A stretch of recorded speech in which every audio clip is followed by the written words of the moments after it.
¿Por qué estoy aquí? Pues porque Ana me quiere mucho, porque yo experta en duelo, no soy experta en duelo. Seguramente muchos de vosotros sabéis igual o más que yo. ¿En qué soy experta, digámoslo así, o en qué los demás me consideran una experta? Me consideran una experta en todo lo que es el desarrollo del proceso mental de los niños, desde el nacimiento hasta, digamos, la adolescencia. Todo lo que es la etapa en la que se construye la identidad del ser. Entonces, partiendo de la base de que yo no solo atiendo duelos, sino que atiendo la identidad del ser humano, en la identidad del ser humano, pues cuando nacemos está todo por construir. Todo, absolutamente todo. La forma en la que vamos a comer, la forma en la que nos vamos a relacionar, la forma en la que vamos a excretar, la forma en la que vamos a amar, la forma en la que vamos a hablar, todo estará por construir. La forma en la que vamos a concebir la vida y la muerte. Y todo lo iremos construyendo poco a poco con la ayuda de nuestros referentes más próximos, es decir, aquellos que nos aman, nuestros padres, nuestra familia. Entonces, partiendo de esta visión que es la que yo conozco y la que yo domino, digámoslo así, os hablaré de cómo creo yo o creemos nosotros, porque no soy yo sola, somos muchas las personas del equipo que pensamos que la muerte se tiene que abordar de la misma forma en la que se aborda la alimentación en el ser humano. Al principio, papá y mamá te enseña a hacer, cómo tienes que hacerlo. Después, posteriormente, cuando va apareciendo la conciencia, entiendes la trascendencia de cada uno de esos gestos y de esa conducta que te han transmitido en un primer momento. Lo primero que tenemos que entender es que las pérdidas están presentes en nuestras vidas desde el primer momento, pero la valoración y la interpretación que hacen los adultos de esa situación, lo que hace es modificar la conducta que adopte el niño que lo vive. Es decir, en el momento del parto, en el momento del nacimiento, hay una primera pérdida importante. El bebé pierde una situación donde estaba totalmente seguro, confortado, equilibrado, que era el útero, la matriz de la madre, para salir a un mundo que desconoce. Frente a esa pérdida, la pérdida de un primer paraíso, la respuesta del entorno, la respuesta de los adultos, ¿cuál es? No te preocupes, ya verás qué bien te vamos a cuidar aquí. Tú ahora no sabes dónde estás, pero ven que tu madre te quiere, que tu padre te adora, que tienes aquí unos hermanos que te están esperando. ¿Cómo se aborda esa muerte del feto y nacimiento del bebé? Con alegría, con complacencia, con entusiasmo, con ilusión. Nadie entra, es decir, no dejamos al bebé que entre en una depresión por el hecho de nacer. Es una fiesta. Después, el bebé que ha perdido su identidad de feto, al principio, tiene que sumergirse dentro de la convivencia familiar. ¿Qué va a hacer el bebé dentro de la familia? Aquello que la familia le marque, le dicte, le diga. ¿Hay que mamar? Pues se le pondrá al pecho. ¿Hay que tomar biberón? Pues se le dará el biberón. ¿Hay que cambiar el pañal? Es la familia quien, a través de la experiencia y del contacto, va transmitiendo al bebé cómo se vive en esa tribu, cómo se vive en ese entorno, cómo tendrá que vestirse, cómo tendrá que hablar. ¿Quién te dice en qué lengua tienes que hablar?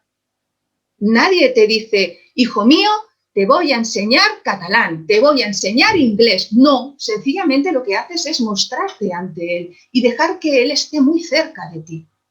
Y en la medida en la que está cerca de ti, empieza a copiarte.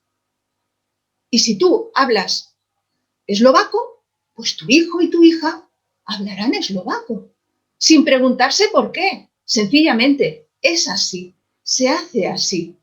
Después entenderán pues que es que naciste en Eslovaquia, que allí es una cultura que es de Europa, pero se tiene costumbres distintas, y entonces darás un valor o positivo o negativo al conocimiento, pero al principio no te lo cuestionas, solo lo sientes, solo lo vives, lo disfrutas o lo sufres, pero a través de sensaciones. La conciencia del ser aparecerá después, posteriormente. ¿Qué pasa con respecto a la muerte? Pues que no la vivimos en público, que no existe. Como decía Ana, la muerte es un tabú. ¿Y qué es lo que me dijo mi amiga del Pirineo cuando le dije, voy a hacer una conferencia sobre el tema de la muerte? Dice, sí, la muerte no hay que ignorarla, pero tampoco hay que hablar de ella. pues, si así nos planteamos la vida, es normal que después tengamos dificultades para poder hacerle frente a este tipo de temas. ¿Cómo nuestros hijos van a abordar el tema de la muerte? Pues como nosotros se lo transmitamos. Así de sencillo y así de difícil. Como nosotros seamos capaces de transmitir el tema de la muerte, ellos lo van a recibir. Al principio sin saber lo que reciben. Igual que al principio no saben que su mano se llama mano cuando mamá la besa.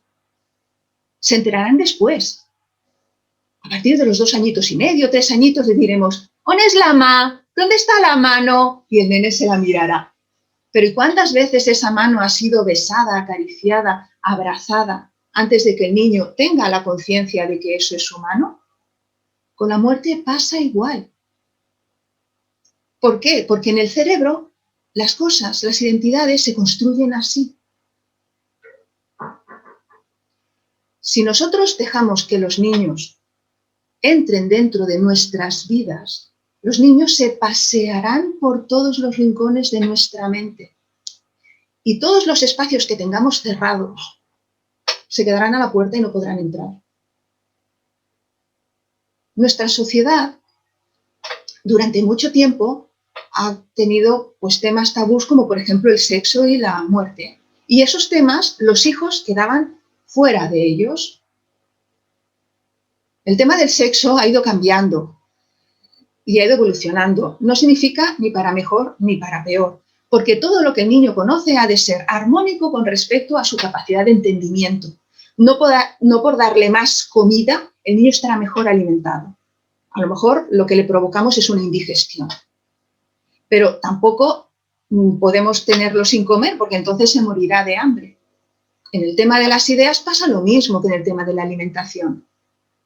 Si nosotros participamos como adultos de la muerte, nuestros hijos nos copiarán. ¿El problema dónde está? El problema es cuando los que somos referentes tenemos esa habitación cerrada, escondida, ante nosotros mismos. Porque ¿quiénes son quienes nos han transmitido a nosotros nuestras ideas de muerte como adultos? Nos lo transmitieron cuando éramos niños nuestros padres. Y por herencia vamos transmitiendo una identidad. Si yo no sé, no he sido capaz, no me han enseñado, mi entorno no ha sabido darme una respuesta de serenidad, de paz y de confianza frente a esta idea, sea la que sea, yo no la voy a poder dar a mis hijos. A lo mejor resulta de que me leeré muchos libros, estudiaré, haré muchas carreras, tendré muchos, seré, a nivel de conocimientos tendré muchos. Pero es que el niño construye su identidad no por los saberes de sus padres o de sus familiares, sino por los sentires, por lo que sienten. Cuando tú vives algo con pasión y lo que transmites es esa emoción al niño que tienes delante, y mientras sientes atracción, si le dices esto está prohibido, el niño siente, por un lado oye tus palabras, pero por otro lado lo que siente es lo que tú llevas dentro. ¿Y qué es lo que transmitimos? Lo que verdaderamente queda transmitido, impreso en el cerebro, es lo que nos hacen sentir. lo que hemos sentido desde los primeros momentos. En el primer momento en que mamá te abraza, tú ya recibes ese cálido abrazo. Después, a los 3 años te podrá castigar, te podrá reñir, te podrá dar incluso un azote. Si tu madre te ama y tú has sentido eso, ese azote no va a dejar ninguna huella en tu identidad.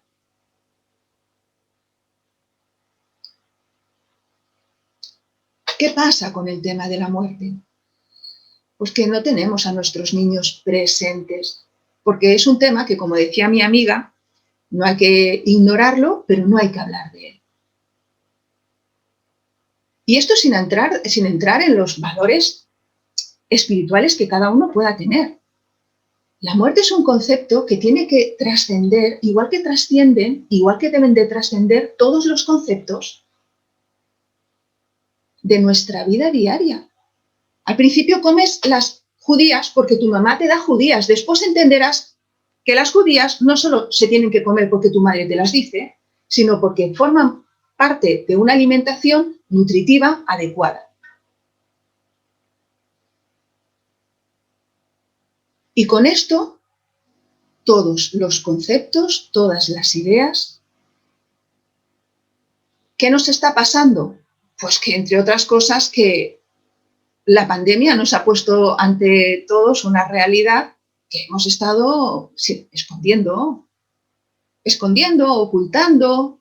A ver, cuando digo todos, no me hagáis caso, porque todos suele ser la mayoría, pero luego siempre hay una excepción en la que a lo mejor estáis aquí presentes, porque yo conozco personas que son excepcionales y que enfrentan a la muerte con una idea de trascendencia, de paz y de amor absoluta e increíble. Pero esto no es lo común. Es decir, lo común es cuando das una charla sobre la muerte, lo común es que las personas que se reúnen a escuchar tu opinión tengan dudas. Porque claro, la pregunta que siempre haces es, tú explícale a tu hijo lo que tú creas. Sí, pero ahora yo os haría otra. Explícale solo aquello de lo que tú no tengas dudas. Porque cuando yo muchas veces pregunto a una madre o a un padre, ¿usted cree en el cielo? Te dicen, sí. ¿Usted cree que cuando uno se muere va al cielo? Sí. La pregunta de, ¿tú tienes alguna duda sobre que existe el cielo? Pues a veces las dos son sí. Creo que existe el cielo, pero tengo mis dudas. Pues ¿dónde está la respuesta a esa dualidad? Está dentro de uno.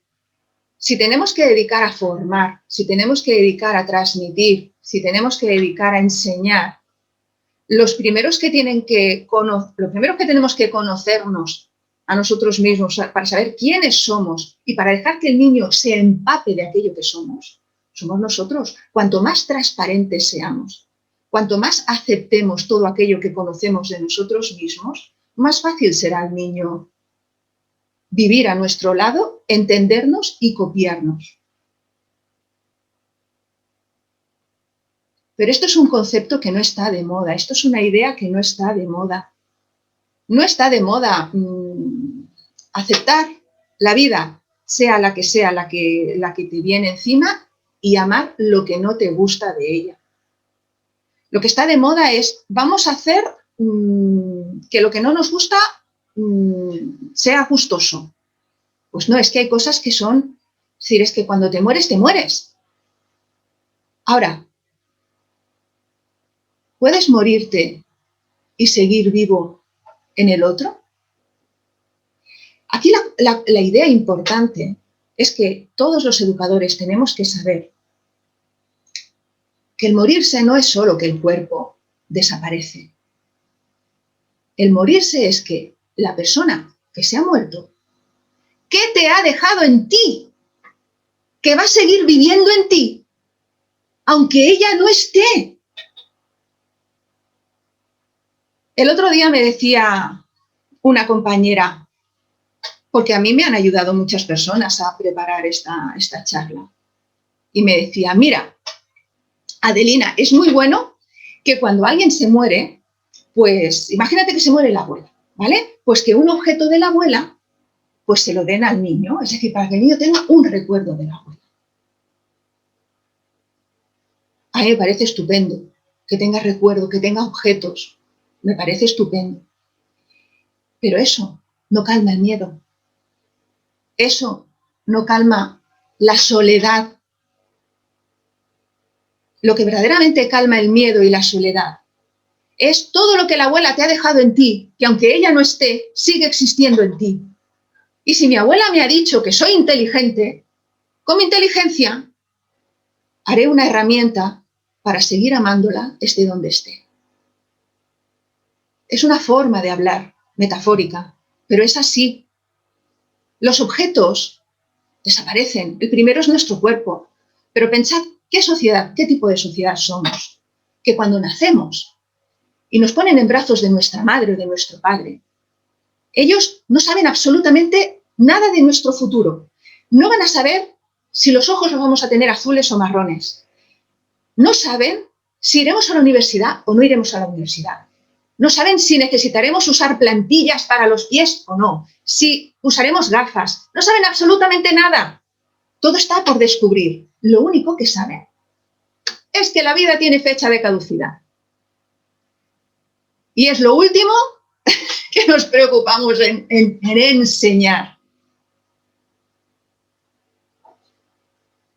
Somos así, en general. Vuelvo a decir, en general somos así.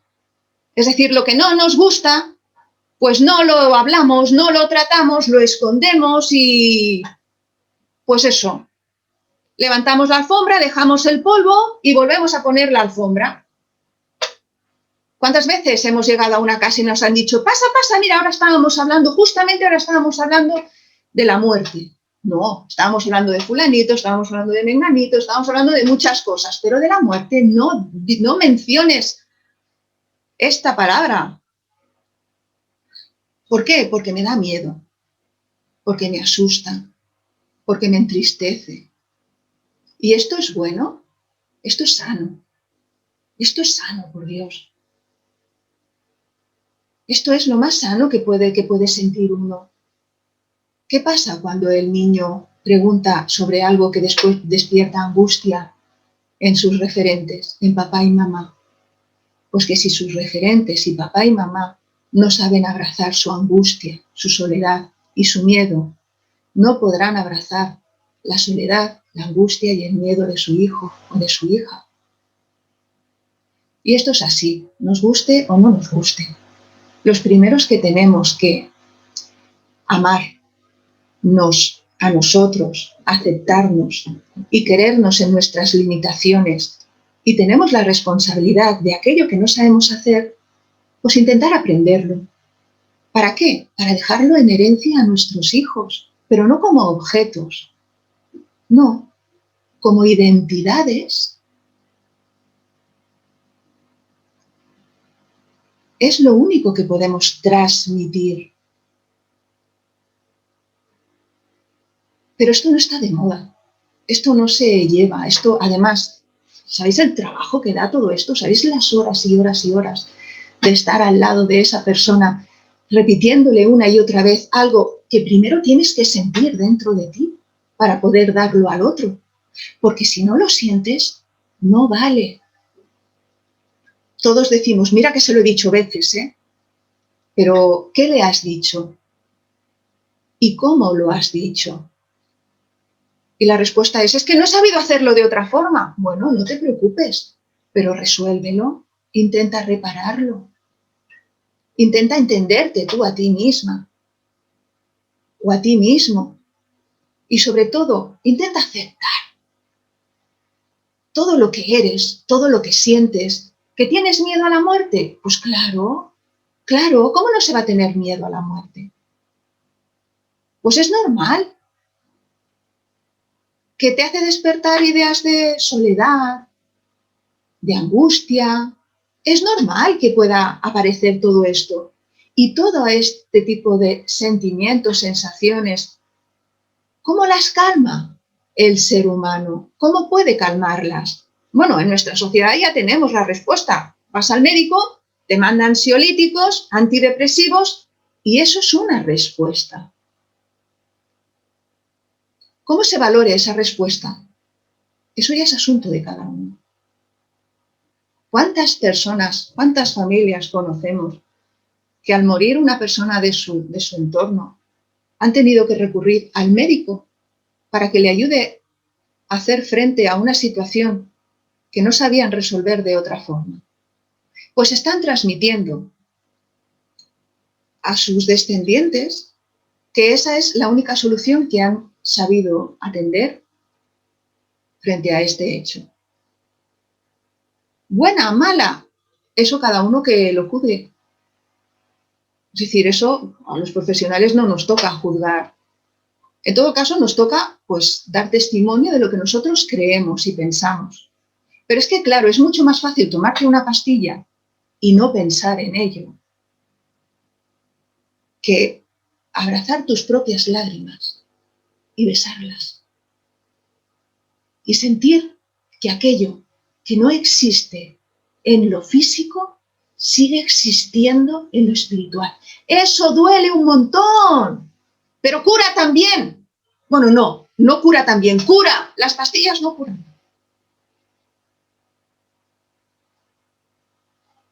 Si tenemos una infección, ¿qué te dirá cualquier médico? Que hay que limpiarla. Que hay que limpiarla, si no se produce una enfermedad todavía mucho peor. Y cuando se enferma el cuerpo es muy fácil localizar, pero ¿y cuando se enferma el alma? Bueno, pues si nosotros tenemos el espíritu herido, no podremos transmitir salud si no la llevamos en nosotros. O por lo menos yo no sé hacerlo. Es decir, aquí la primera, que desde hace años trabaja el tema de la muerte en sí misma, soy yo. ¿Con quién? Con los que yo creo que saben y que me pueden orientar y que me pueden ayudar, explicándome qué tengo que hacer cuando se me muera mi madre o cuando se me muera mi padre. No me explican nada, me explican quiénes son ellos y qué creen ellos de la vida, de la muerte, del ser humano, de lo importante que es no crear dependencias físicas. Nuestros hijos no tienen que atarse a cosas y a objetos. Tienen que ser libres para abrazarse y atarse a ideas trascendentes. La madre que te da la vida y que necesitas que te dé el pecho cada día para poder estar vivo, esa madre tiene que desaparecer del cuerpo, de tu físico, y grabarse en tu pensamiento, de manera que todo lo que te da tu madre te lo puedas llevar. Te lo puedas llevar, y si te vas a vivir a otro país, te lo llevas contigo y tu madre sigue viva. Y el día que tu madre ya no esté físicamente, tienes que seguir abrazando sus ideas. Es decir, la existencia no es solo física, por lo menos eso es lo que yo pienso. Es decir, si mi madre se me muere, mi madre no es solo su cuerpo. Si solo fuera su cuerpo, ¿qué tiene que ver mi madre de 3 años con mi madre de 73? No tiene que ver nada, aunque caminaban parecido, eso sí. Pero no tiene que ver nada.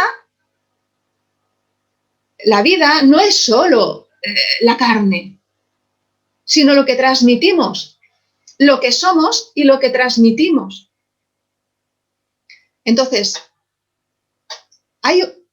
yo me he leído manuales, todo lo que, bueno, yo, no todo, pero muchas de las cosas que hay en nuestra sociedad sobre cómo acompañar al niño en la muerte. Pues es que al niño hay que empezar a acompañarlo desde el primer momento. No podemos esperar a tener una pandemia para decir socorro, socorro. Es decir, socorro, socorro ya nos ha llegado. Ya está. No podemos esperar a que nuestros padres se nos mueran a los 70 años o a los 80 para hacer un cursillo acelerado de cómo afrontar esta situación. Es decir, ¿cómo afronta el niño la pérdida del chupete porque es una pérdida importante. ¿Y puede llegar a ser un trauma? Sí. Sobre todo si los padres no saben conducirlo. Si los padres viven con angustia, los hijos vivirán angustiados. Entonces, la muerte está presente primero como la pérdida de una serie de situaciones que se van dando en nuestra vida y que las pierdes para adquirir otras superiores. Porque el que pierde el chupete, teóricamente, va a ganar algo más importante. Excepto que hayamos creado un vínculo, una dependencia anómala y que entonces pues tengamos luego las consecuencias de una situación anómala. Pero si no, todo es evolutivo. Un día se te caen los dientes y te pones a saltar de alegría. Pues yo me imagino que al primero que se le cayeron los dientes se asustó un montón, porque pensaría, ¿y ahora cómo va a comer mi hijo si se le caen los dientes? ¿Se morirá? Pues no, nosotros nos construimos el angelito o el ratoncito Pérez y venga. Y no solo se te cae el diente, sino que te va a salir otro mucho más grande, mucho más fuerte, mucho más que te permitirá comer mejor y además te traerá un regalito. Bueno, estos son formas placebos de ir acompañando una realidad concreta, pero esos placebos tienen que estar asociados o vinculados a ideas más trascendentes, ideas más profundas. Cuando muchas veces los padres nos vienen a pedirnos ayuda sobre hechos concretos, en verdad su preocupación no es cómo le explico a mi hijo que se ha muerto el abuelo. Eso no es muchas veces su preocupación. La preocupación muchas veces es,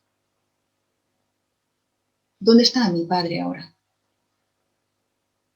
Si yo no sé dónde está mi padre, ¿cómo le voy a explicar a mi hijo dónde está, dónde se ha ido? Esto es una respuesta muy personal, muy del yo conmigo mismo, y a veces el migo mismo puede ser una persona allegada, una persona íntima, un amigo. Pero si tenemos una herida, lo primero que tienes que hacer es abrirla, ventilarla, que circule y aceptar que no somos tan distintos los unos de los otros. Que no somos tan distintos, que frente a la muerte tenemos los mismos sentimientos, muy parecidos. Las experiencias serán distintas, claro que sí. Me decía mi hermana ayer, me decía, es que nena, claro, yo todavía me acuerdo, bueno, nos acordamos las dos de nuestra primera muerte. ¿Quién estaba al lado? El que pasó. El que pasó por allí. ¿Por qué? Porque todos estaban apuradísimos, porque no sabían cómo resolver esa situación en sus vidas. Y si no sabían cómo resolverlas en sus vidas, no tenían hijos a quien atender. Y no eran ni buenos ni malos. No, para nada. Pues esas personas que no están presentes para explicar la muerte a sus hijos cuando ellos tengan que empezar a abrazar la vejez, ya pueden esos hijos saber acompañarles, porque no va a ser nada fácil para ellos tampoco. No es fácil. Entonces lo que hacemos es enfocar la vejez como una enfermedad. Eso es una etapa de la vida. Es una etapa de la vida como la infancia, como la adolescencia, que no me digáis que no es coñazo la adolescencia, para el que vive y para el que lo acompaña. La vejez es otra forma de abrazar la vida en otras circunstancias y con otras situaciones. Y si a tu lado hay gente que te ama y que se ha preocupado, pues bueno, tendrá sus cosas buenas y tendrá sus cosas malas. Pero solo hay una cosa que pueda curarlo todo en el mundo y es el amor, la aceptación, la complacencia de aquellos que están a tu alrededor. Y el primero es tú mismo y luego los que estén contigo. Así que cuando mi prima de 12 años le dice a mi hermana que tenía 9, lo peor de la muerte es que ya no lo vas a ver más, nunca más. Claro, mi hermana se quedó, dice, aquella bofetada no la olvidaré nunca en mi vida. Y ahora a los 46 años me lo explica por primera vez.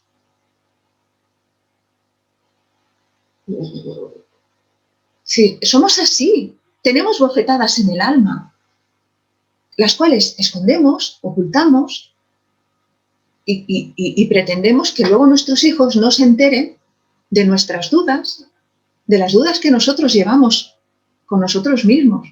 Pues estamos equivocados. Según lo que yo opino, cuidado. Estamos equivocados. Si nos gusta el chocolate, por mucho que lo escondamos para que nuestro hijo no se entere, se va a enterar. Se va a enterar. Y quien dice chocolate, dice cualquier cosa que nosotros llevemos dentro. Porque es lo único que el niño tiene para poder sobrevivir al principio. Y es unas antenas que se llaman neuronas en espejo, capacidad intersubjetiva, que hace que pueda empezar a entender la realidad sin que al principio sepa ni siquiera cómo se llama esa realidad. Pero se conecta, ¡boom! Es como una antena que ¡zas! Se conecta a ella, se engancha a la vida y empieza a construir en su cerebro estructuras neuronales que le van a empezar a permitir ir entendiendo un mundo que al principio todo es caótico, porque al principio el bebé no entiende absolutamente nada, ni lo que es un pecho, ni lo que es un abrazo, ni lo que es un pañal, no entiende absolutamente nada, pero de ese cerebro que no es capaz de entender nada, poco a poco va poniendo orden. ¿Y quién le pone orden al bebé? Sus padres. ¿Quién tiene que estar al lado de un niño cuando se muere un familiar suyo o su mascota o pierde lo que sea? ¿Quién tiene que estar? Pregunta de todos los manuales. Pues ¿quién tiene que estar? Pero si eso lo sabemos, si es que yo creo que nosotros sabemos más de lo que creemos saber. Lo que pasa es que como no le dedicamos tiempo a hablar con nosotros mismos y a preguntarnos a nosotros mismos qué creemos, qué sentimos, qué somos y qué queremos, pues claro, tenemos que ir al manual donde nos diga la mejor persona para comentarle al niño que se ha muerto su lo que sea es una persona allegada a él. Pues bueno, igual que le enseña al niño cómo se come, cómo se habla, cómo tiene que vestirse, cómo tiene que ponerse los zapatos, cómo tiene que relacionarse con su entorno. Pues la misma, claro, al dejar la muerte fuera de nuestras vidas, parece como que sea un tema aparte. No, no, no, no. Lo único que creo que os puedo aportar, que es lo único que a mí me ha enseñado el doctor Moyá, que es mi maestro, es que en el ser humano no existen parcelas. Existe una unidad que se tiene que configurar a través de procesos de identificación. Y en ellos está el sexo, la muerte, la alimentación, la amistad, la defecación. ¿Quién te enseña cómo tienes que, y perdonar, cagar? ¿Quién te lo tiene que enseñar? Pues o te lo enseñan tus padres o te lo enseña alguien en quien tus padres hayan puesto su confianza. Pues con el tema de la muerte igual. Si tenemos que abordar la muerte de una forma excepcional y distinta a como abordamos el resto de la educación del niño, empezamos a cometer el primer error. Bueno, según yo opino, claro. Pero ya os he dicho al principio, y esto no lo olvidéis, que yo no soy ninguna experta, ¿eh? Por lo tanto, podéis poner en duda todo lo que estoy diciendo. Y haréis bien en ponerlo en duda. Y en cuestionarlo. Y en preguntar si esto verdaderamente en vosotros tiene una respuesta o no tiene ninguna. Creo que es lo más importante que puedo aportar a todo lo que expertos y expertos y expertos pues ya han explicado. Vosotros supongo que sabéis que antes, supongo que lo sabéis, que en el siglo no sé cuánto se creía que existía el final de la Tierra. Y por lo tanto, llegabas a Finisterre y no había nada más. Bueno, pues era una respuesta que dábamos frente a un hecho. Aquí la cuestión es, ¿qué respuesta damos nosotros ante la muerte? ¿Cuál es la que tenemos? Claro, imaginaos cuando Cristóbal Colón dijo que sí, que después había algo más. Pues este tío está loco. Pues es muy probable que estuviera loco, pero tenía razón. Es que una cosa y la otra tampoco no son incompatibles, ¿eh? Hay muchas formas de locura que resulta que son grandes verdades. Pues en su caso había otra tierra que se llamaba América. Bueno, le pusimos América. Pero ¿existía América antes de que Colón la descubriera? Pues vaya que sí existía. Pues todo en nuestra vida es así. Es decir, que nosotros no queramos enfrentarnos a ella, que no queramos hablar porque nos da miedo, porque nos asusta, no va a cambiar la realidad. ¿Quién se podía pensar que iba a venir una pandemia y nos iba a poner boca abajo? Nadie. ¿O quién se podía pensar que en una pandemia donde todo el mundo se muere de coronavirus, pues tu tío se iba a morir de una apendicitis? Vaya, surrealista, todo es surrealista. ¿Y estabas preparado para que se muriera de una apendicitis? No. ¿Y de un coronavirus? Tampoco. ¿Pero por qué? Porque ¿quién tiene la culpa? La culpa no la tiene nadie, pero la responsabilidad todos. Claro. Si no, a ver, si has suspendido las matemáticas de primero, has suspendido las matemáticas de segundo porque no te has presentado al examen, has suspendido las de tercero, cuando te pongan las matemáticas de primero de bachillerato, las vas a suspender seguro, ¿eh? Y entonces, ¿qué hay que hacer? Pues aceptar y asumir, eso es lo que yo he hecho, que no tengo ni idea y ponerme a estudiarlas de primero. Pues ¿cómo aprendían en el año 70, no 70, ¿no? En el año 60 había muchos hombres que iban a hacer el servicio militar y que no sabían leer y escribir. Y entonces ahí en el servicio militar muchos de ellos aprendían a leer y escribir. Me parece que tendrían, no lo sé porque no calculo, pero por lo menos deberían de tener pues, unos 18 años, una cosa así, no sé, porque entonces la mayoría de edad creo que también era los 21. Bueno, da igual, es decir, que no eran unos críos. ¿Cómo les enseñaban a leer y a escribir? ¿Les daban el Quijote y le decían, toma, esto es cultura? No, le daban un lápiz y le ponían a hacer palotes. Es decir, empiezas desde el principio. Desde el principio, aceptando y asumiendo que esto es así. Y poquito a poco iremos construyendo algo mucho más sólido y mucho más estable, que nos permita entender que lo peor de que se muera tu abuelo no es que no lo vuelvas a ver más. Lo peor es que se haya muerto sin haberte dejado nada en el alma. Eso es lo peor. ¿Y por qué te deja o por qué no te deja algo en el alma? Pues porque él lo lleva. Él o ella.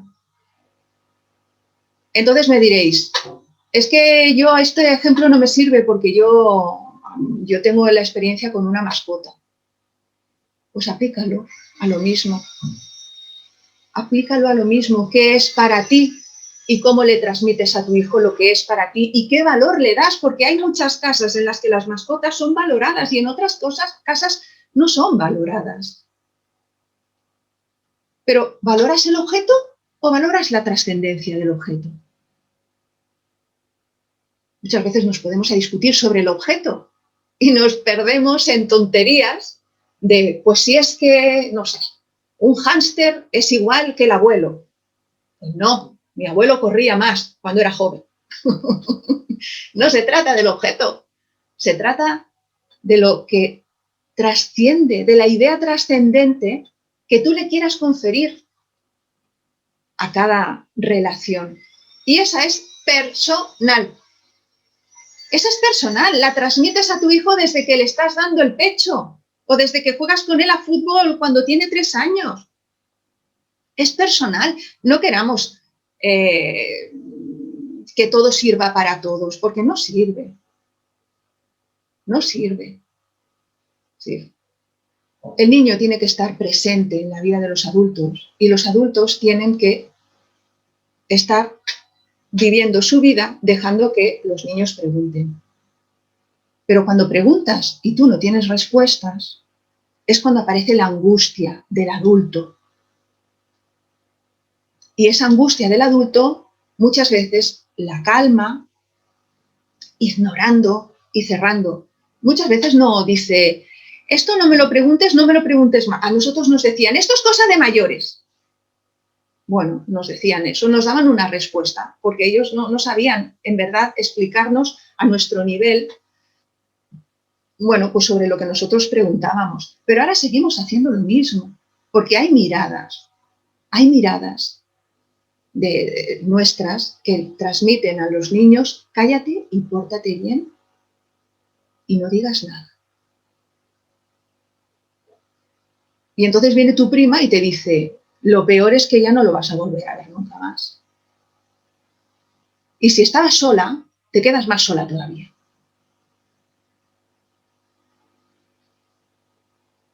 Pues tenemos un problema más en la sociedad, no solo la pandemia, sino que vivimos aislados, en soledad, con nosotros mismos. Y frente a la muerte, como no tenemos respuesta, cerramos la puerta. No es fácil, ¿eh? Os puedo asegurar que no es fácil. Pero para nadie, ¿eh? Ni para mí, ni para vosotros, ni para nadie. Las cuestiones de tipo particular, de cada experiencia, de cada situación, es muy personal. Yo recuerdo mi primera muerte, pues era la de mi abuelo. Pues si a mi hermana se enteró con mi prima, yo me enteré de la misma forma. Y cuando llegó el Día de Todos los Santos, que entonces era un ritual ir al cementerio, pues evidentemente yo no quería ir al cementerio. ¿Para qué iba a ir al cementerio si mi abuelo no se había muerto oficialmente? Ah, bueno, pero es que sí que se había muerto. Entonces, ¿en qué quedamos? Si se ha muerto, me lo tienes que explicar. Si me lo explicas, yo tengo que entenderlo. Es que yo no te lo puedo explicar porque no sé digerirlo, hija mía. Entonces llegamos al cementerio y yo tenía un nudo en el cuello que es que ni para arriba ni para abajo. Como todos, ¿no? ¿O es que a los demás nos pasa? De repente, mi abuela se acerca, la pobre mujer que tampoco no sabía bien cómo enfocar la situación, y me dice, ¿qué te parece, Adelina? ¿Te gusta cómo ha quedado?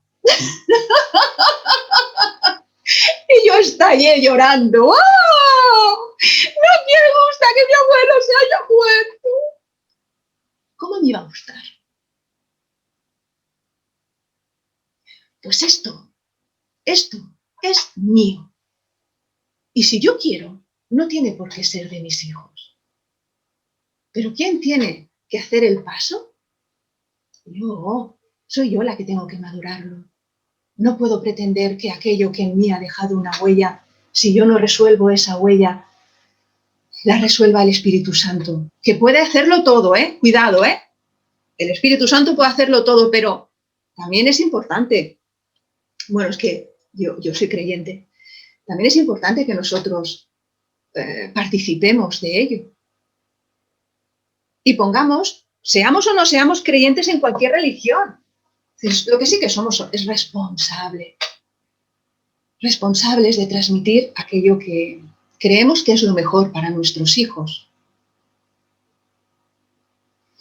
Seguro que lo podría haber hecho muchísimo mejor y que hay muchísimas respuestas que no he contestado porque no las tengo todas, no tengo las respuestas a todas las preguntas, estoy también construyendo las mías, pero sencillamente creo que ya no sé más para daros o para deciros. Así que solo os puedo agradecer pues el que me hayáis escuchado. Mantengo la puerta abierta para Ana, para el Rabech, para... Si de aquí salen preguntas o cuestiones que pueden dar lugar a un segundo encuentro, Por supuesto, estoy abierta a cualquier propuesta, pero ya os digo, la tendremos que hacer juntos, porque no hay un protocolo. Hay muchos libros, muchas formas de abordar situaciones, pero es personal. Hay una que es personal, tienes que hacerlo con alguien que verdaderamente te ame o por lo menos esté dispuesto a aceptar todo lo que tú le vayas a mostrar de ti. La primera tú y luego los que te rodean. Muchísimas gràcies. Anna. Molt bé. Doncs moltes gràcies, Adelina. A veure, jo crec que és cert que... Jo crec que sí que ens has donat pautes, perquè és important saber que al costat dels infants ha d'haver-hi algú que els estima i que els escolti, que no tanquem les portes. Jo crec que això és molt important i que moltes vegades no ho sabem fer. Aleshores, no sé, obro una mica un torn de paraules durant 10 minuts, si voleu, si algú té alguna pregunta, algun comentari a fer, no? A veure si ho podem compartir entre tots, d'acord? Gràcies. Moltes gràcies, Adelina. A veure, algú té alguna pregunta que vulgui fer o algun comentari?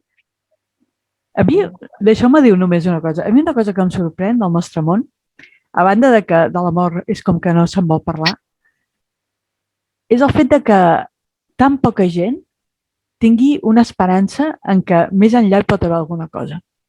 Potser fa 100 anys o en altres cultures, molta gent creu que més enllà hi ha quelcom, no?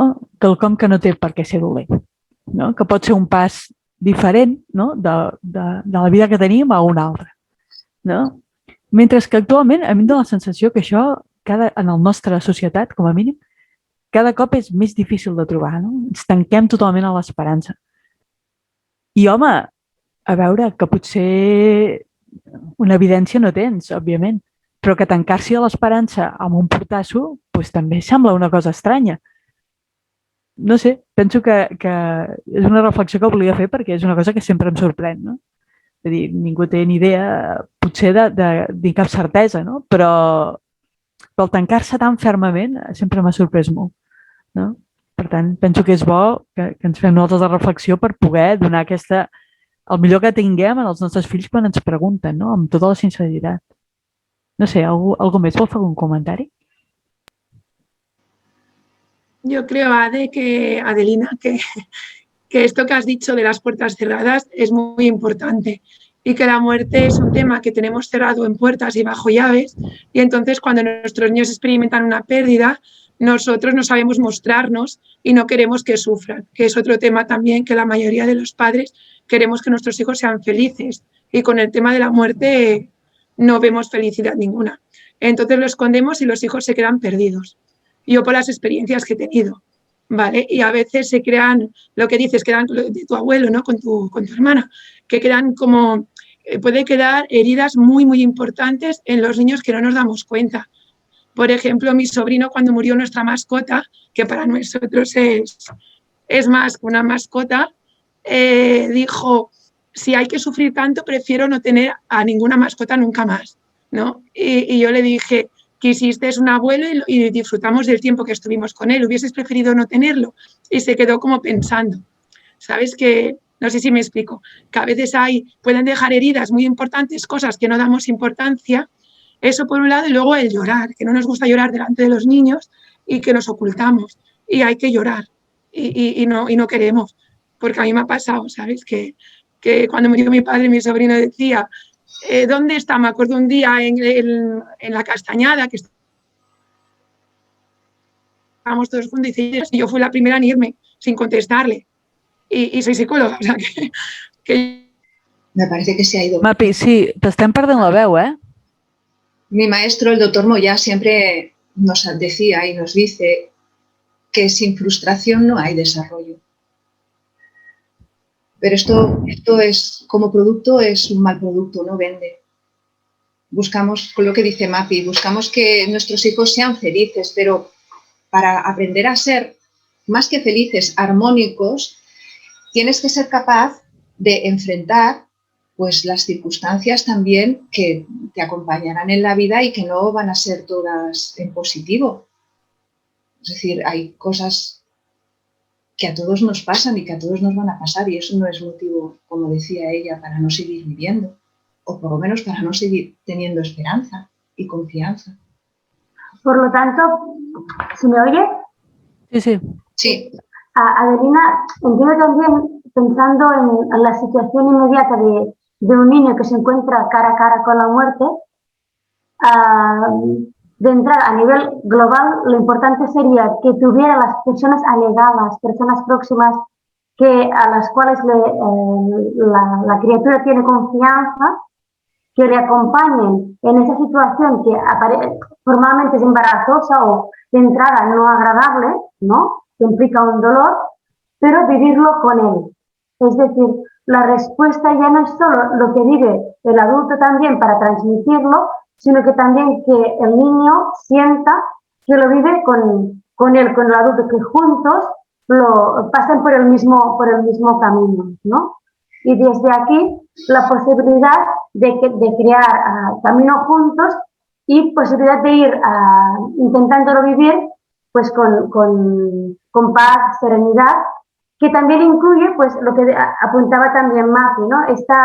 Poder llorar juntos, que también puede percibir que sus dudas también son forma de acompañar, pero no silenciarlas, no esconderlas, ¿no? Sino yo lo vivo así y te acompaño ofreciéndote lo que tengo también, ¿no? A la par de que uno solo tiene que trabajar. Me entiendo que iría por aquí un camino de veracidad con el niño, ¿no? Que no porque sea niño no tiene donde poner todos sus aprendizajes, ¿no? Todos sus sentidos, todos sus conceptos que se irán construyendo. Pero Saco está desde el momento en que nace, donde todo lo que vive tiene que meterlo, ¿no? Lo que decía es que la muerte tiene que formar parte de la vida, ¿no? Yo también tengo una duda. Yo tengo muchas. Bueno, has hablado de las neuronas espejo, ¿no? Y creo que has dicho que tienen tienen la capacidad de aprender, ¿no? La realidad intersubjetiva. ¿Has dicho esto? Sí. Sí, ¿no? De sentir lo que siente el otro, de sentir la realidad, ¿no? La realidad misma. Que esto vendría a ser como la capacidad de empatía, ¿no? ¿O no? Sí. Y yo me preguntaba, o sea, porque estas neuronas funcionan sí o sí, siempre, ¿no? Por el hecho de ser humano. Si no están averiadas, sí, claro. Vale, o sea, pero se pueden averiar. Como se puede averiar un riñón, un corazón o cualquier otro órgano del cuerpo humano. Pero por lesión, ¿eh? Por lesión, vale, pero se pueden desarrollar, o sea, se puede incidir en el desarrollo del funcionamiento de estas neuronas o no? Sí. Por la educación, o sea, ayudarlos a ser más empáticos, a percibir mejor. Sí. ¿Y cómo? Eso es otra conferencia. La segunda parte. Eso es otra. Bueno, es que me doy cuenta que hay niños poco empáticos. O sea, poco capaces de percibir pues lo que siente el otro. Bueno. Eso. Damos materia para otra sesión, Adelina. Tú ves pensando.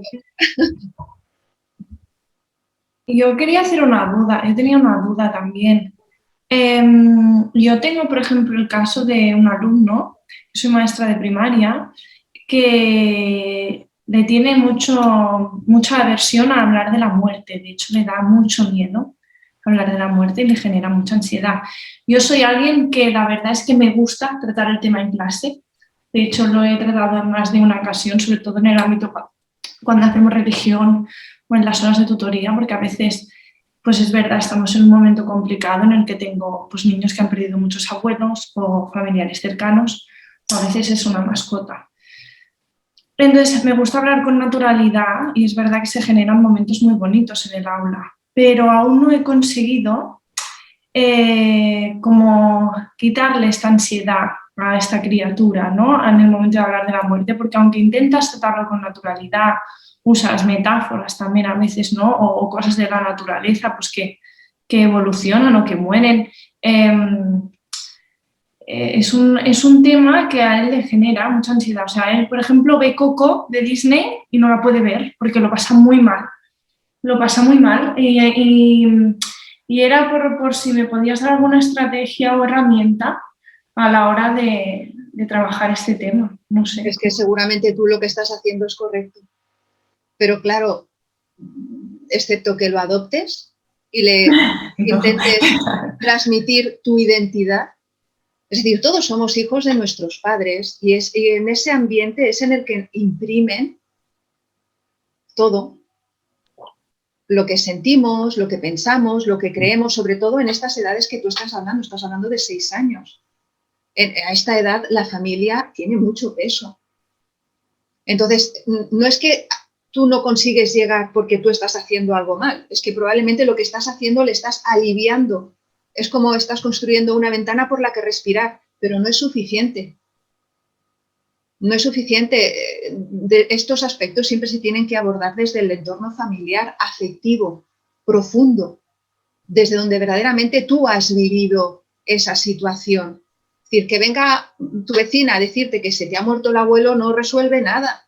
Te da un conocimiento, ese conocimiento te produce angustia y esa angustia no sabes dónde meterla. Y cuando viene tu madre no responde a la angustia, responde al concepto. O tu padre o tu quien sea. ¿Por qué? Porque para meterse en el mundo del subconsciente, en el mundo de los conflictos, en el mundo, pues verdaderamente tienes que estar abierto a primero tenerlos tú bastante controlados, conocidos y aceptados. Y luego abrazarlos los de aquel que te ofrece los suyos. Y eso es una cuestión ya íntima, como todo lo íntimo es de casa. Y por eso muchas veces los terapeutas no servimos para resolver.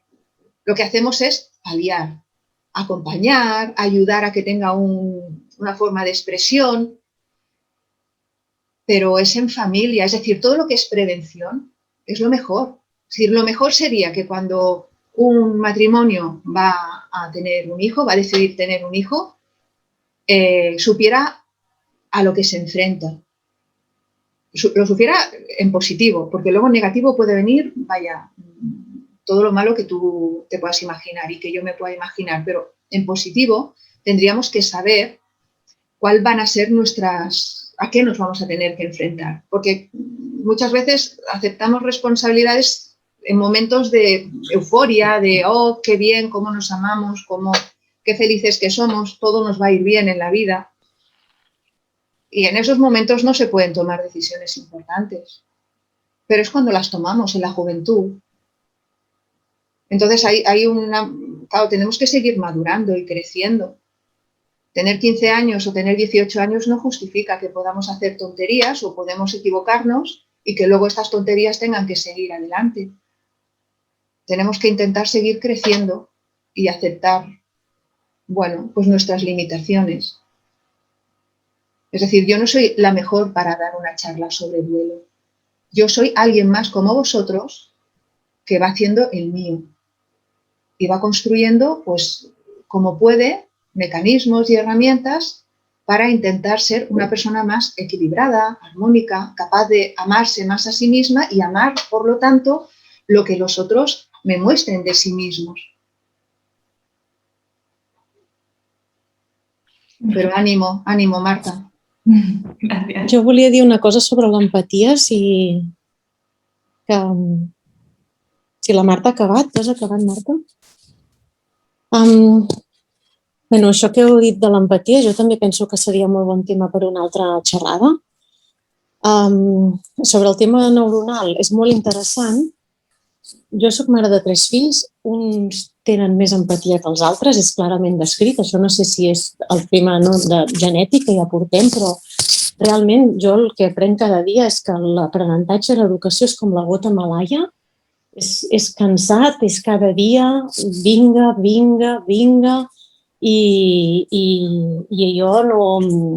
i jo no m'avergonyeixo de dir que és molt cansat educar, és molt cansat. I el tema de l'empatia, penso que a part de que tu puguis ser més o menys empàtic, sí que té molt a veure amb l'educació, amb cada dia donar exemple de que et poses al lloc de l'altre, de que no t'estàs queixant perquè un dia fas més feina que l'altre, un dia fas més feina que la parella, sinó que, vinga, és que ell té més feina, doncs jo avui em toca més fer això, o el teu germà avui té un examen, per tant, tots hem d'intentar que demà estigui millor. No sé, o ell avui, l'altre està més cansat perquè ha fet esport, doncs entre tots ajudem-lo i no sé, són petits exemples de cada dia que penso que ens ajuden després a posar-nos al lloc dels altres en moments més importants, no? O no ser crític, si algú té algú de la família algun dia té un mal dia, poder-te posar al lloc d'altre, mira, és que té un mal dia, no? Doncs en comptes de criticar-lo, doncs intentar dir, té un mal dia, posem-nos al lloc d'ell, o és que només tinc fills, per això dic tota l'estona ell, no? Són exemples que se m'acudeixen, però a mi el tema de l'empatia m'interessa molt i penso que té molt a veure amb l'educació, però des de la ignorància del que a mi em passa cada dia a casa. No sé si... Potser sí que té un tema... També és un tema més neuronal, segur, perquè jo ja veig que amb els meus 3 fills n'hi ha un que és més empàtic que els altres 2, però és un tema que costa molt. Clar, jo penso que pel fet d'un mestre treballar l'empatia a l'escola ha de ser extremadament difícil, no impossible, però extremadament difícil, perquè sí que penso que és una cosa que s'ha de treballar molt a casa. Només volia fer aquest comentari. Gràcies. Això és cosa ja teva, Anna. Sí, no, recollim la proposta, A veure...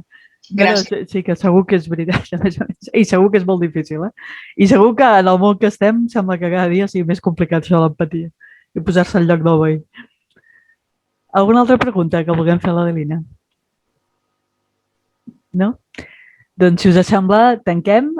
Moltíssimes gràcies per haver vingut, moltíssimes gràcies a l'Adelina per la xerrada. Jo penso que ha sigut molt interessant. I, bueno, continuem allà. Qui vulgui saber més coses de CMDT, ja sap, cmdt.com. Qui vulgui més del reveig, reveig.cat. I esperem veure'ns en algun altre moment. Gràcies a tots per ser-hi. Bon dissabte i bon cap de setmana. Gràcies. Bon dia. Adéu-siau.